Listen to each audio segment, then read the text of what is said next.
History was made in Panama today with a handshake. President Obama and Cuban President Raul Castro sat down for a one-on-one meeting.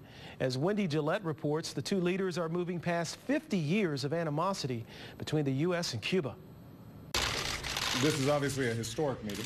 President Obama and Cuban President Raul Castro met face-to-face Saturday afternoon, the first time leaders of the U.S. and Cuba have held a substantial meeting in more than 5 decades. The Obama administration is moving to normalize relations with Cuba. Over time, it is possible for us to turn the page and develop a new relationship between our two countries. President Castro said he is willing to discuss every issue.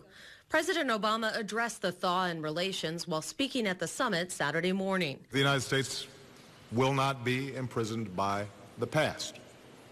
We're looking to the future and to policies that improve the lives of the Cuban people and advance the interests of cooperation in the hemisphere.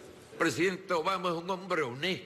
President Castro spoke immediately after and called President Obama an honest man.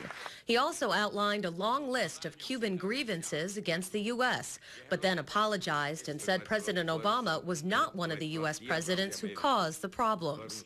President Obama announced in December that he was reopening relations with Cuba, but he can't remove U.S. sanctions against Cuba by himself. That's a decision Congress will be making. Wendy Gillette for CBS News. The president says he is still considering whether to take Cuba off a list of countries that sponsor terrorism. If he does, it will restore diplomatic relations between the two countries and ease decades of economic sanctions against Cuba.